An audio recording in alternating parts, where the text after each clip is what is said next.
ओहो, आज घूमते घूमते इतना समय हो गया लेकिन अभी तक कोई भी शिकार हाथ नहीं लगा। क्या मुझे आज भूखे ही सोना पड़ेगा? अरे नहीं नहीं, मैं भूखे पेट नहीं सो सकता। चलो थोड़ा सा और घूम लेता हूँ, हो सकता है कोई शिकार हाथ लग ही जाए। शेर घूमते घूमते एक गुफा के पास पहुँचता है। अरे, यह गुफा तो कितनी पुरानी लगती है। चलो इसके अंदर चलकर देखते हैं, हो सकता है कोई शिकार हाथ लग ही जाए। इतना सोचकर शेर गुफा के अंदर चला जाता है।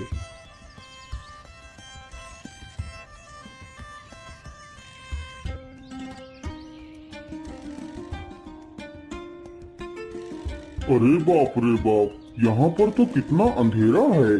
चलो चलो, मैं यहीं पर बैठ जाता हूँ ताकि मैं बाहर से आने वाले हर प्राणी पर नजर रख सकूं। शेर उसी स्थान पर बैठ जाता है और अपने शिकार की प्रतीक्षा करने लगता है। अरे वाह, आज तो मेरी किस्मत ने मेरा साथ दिया, जो मुझे बिना किसी मेहनत के इतना सारा खाना मिल गया था। अब मैं चुपचाप आराम से 2 दिनों तक गुफा में आराम करूंगी। ये सब कुछ सोचते सोचते लोमड़ी गुफा के पास पहुंचती है। अरे ये क्या, ये पैरों के निशान तो शेर के हैं, लेकिन ये पैरों के निशान तो मेरी गुफा को ही गए हैं। इसका मतलब कोई शेर मेरी गुफा में बैठा है। क्या करूं, कैसे पता करूं? मुझे कोई ना कोई तरकीब सोचनी ही पड़ेगी। अरे अरे मेरी प्यारी गुफा, तो क्या आज मुझसे नाराज है? अरे ये क्या, ये आवाज किसकी है? मुझे लगता है कोई गुफा के बाहर आया है। चलो चलो, चुपचाप बैठा रहता हूँ। आज तू मेरे आने पर इतना शांत क्यों है? तू क्या आज मेरा स्वागत नहीं करेगी? वैसे तो मैं जब भी बाहर से आती थी तो तू मेरा स्वागत करती थी, लेकिन आज कुछ बोल क्यों नहीं रही है? अरे, यह तो कोई लोमड़ी लगती है।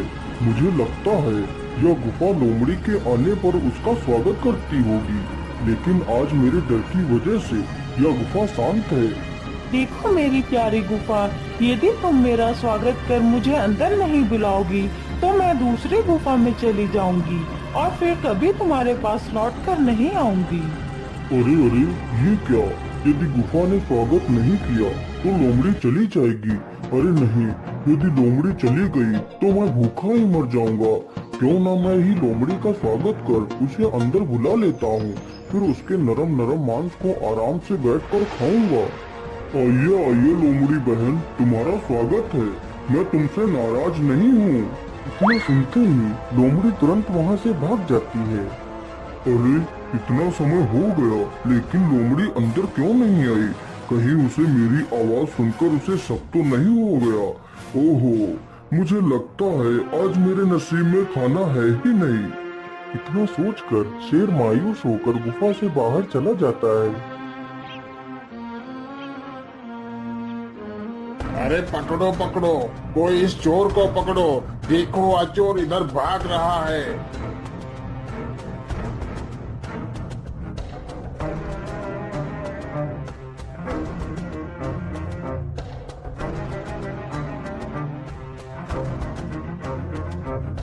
राम राम राम, मरते मरते बचा। चलो जल्दी से इस खजाने को यहीं पर छिपा देता हूँ, क्योंकि यह सारा धन आज ले चलना ठीक नहीं होगा।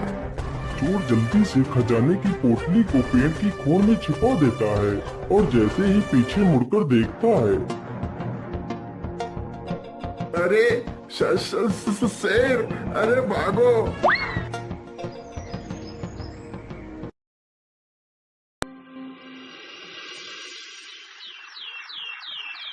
हे भगवान, कल तो मरते मरते बचा था। आज मुझे बड़ी ही सावधानी के साथ खजाने को उठाकर लाना होगा। यह जंगल खतरों से भरा हुआ है। चोर तुरंत ही पेड़ के पास पहुंचता है और पेड़ की खूंड में हाथ डालकर पोटली को निकालने लगता है।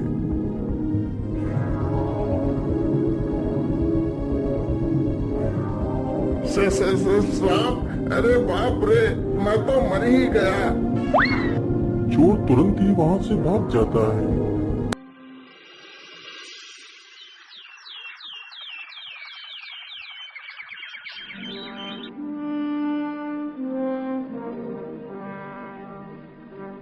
महाराज, मैंने सारे प्रयत्न करके देख लिए हैं, लेकिन राजकुमार पर औषधियों का कोई प्रभाव नहीं पड़ रहा। लेकिन महाराज, आप चिंता मत करिए, मैंने राजकुमार के लिए एक खास औषधि मंगाई है। यदि वह औषधि ठीक से काम कर गई तो हम राजकुमार को स्वस्थ कर सकेंगे। वैद्य जी, तो जल्दी से उस औषधि का प्रयोग मेरे पुत्र पर करिए। हाँ हाँ, क्यों नहीं महारानी जी, मैं कल ही उस औषधि का लेप राजकुमार के ऊपर करूंगा।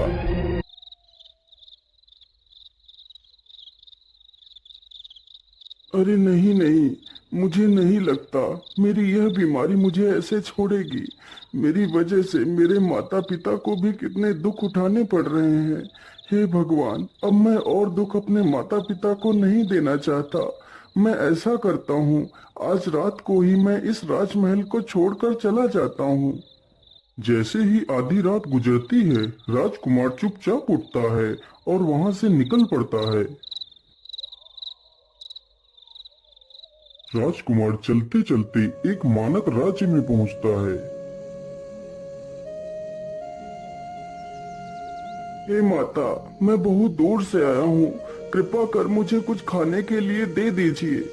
रुको बेटा, मैं अभी तुम्हारे लिए कुछ खाने को लाती हूँ। इतना कहकर बूढ़ी महिला अंदर जाती है और एक थाली में खाना परोस देती है। बेटा, तुम अंदर आ जाओ और खाना खा लो। बेचारा राजकुमार अंदर चला जाता है और खाना खाने लगता है। आपका बहुत बहुत धन्यवाद माता जी। लेकिन माता जी, आपके साथ और कौन कौन रहता है? बेटा, मैं इस घर में अकेले ही रहती हूँ। लेकिन माता जी, आप तो इतनी वृद्ध हो, फिर आप अपना गुजारा कैसे करती हो? पुत्र, मैं लोगों के घर भिक्षा मांगकर अपना गुजारा कर लेती हूँ। बेटा, मेरा एक जवान पुत्र था जिसे एक सर्प ने काट लिया था और उसकी मृत्यु हो गई थी। उसके जाने के बाद मैं भिक्षा मांगकर अपना गुजारा कर लेती हूँ। माता जी, मुझे यह सब कुछ जानकर बहुत दुख हुआ।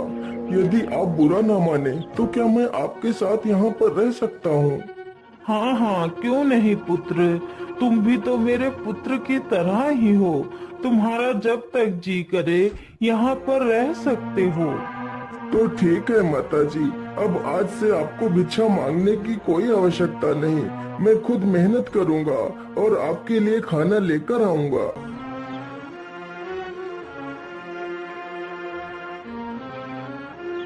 अगले दिन से ही राजकुमार एक कुल्हाड़ी लेता है और जंगल की तरफ निकल पड़ता है।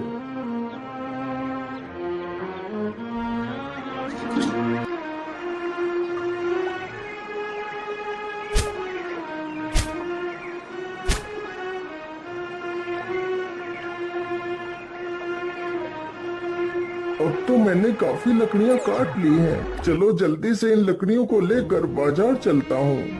राजकुमार लकड़ियों का गट्ठर सिर पर रखता है और बाजार की तरफ निकल पड़ता है।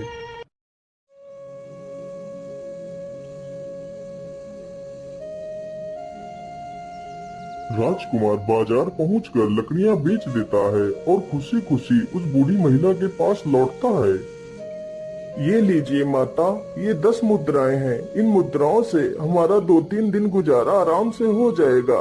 मैं कल फिर से लकड़ियां काटने के लिए चला जाऊंगा। सुनो सुनो सुनो, राजा ने कल सभी राज्यवासियों को दावत का निमंत्रण भेजा है। कल सभी लोग राजा के राजमहल में पहुंच जाएं। सुनो सुनो सुनो, राजा ने कल सभी राज्यवासियों को दावत का निमंत्रण भेजा है। कल सभी लोग राजा के राजमहल में पहुंच जाएं। अगले ही दिन राजमहल में अनेकों राजा महाराजा तथा राजवासी आते हैं। राजा की 2 पुत्री थी, एक का नाम पद्मिनी तथा दूसरी का नाम नंदिनी था। पद्मिनी हमेशा अपने पिता की तारीफ किया करती थी, जबकि नंदिनी हमेशा सच बोलती थी। महाराज, आपकी जय हो। आपके आशीर्वाद से सारी प्रजा सुखमय है तथा आपकी कृपा से हम सब सुखी और प्रसन्न हैं। महाराज, आपकी जय हो। इस संसार में प्रत्येक प्राणी अपने कर्मों के हिसाब से फल भोगता है और अपने कर्मों से ही सुख और दुख की अनुभूति करता है। राजकुमारी नंदिनी की यह बात सुनकर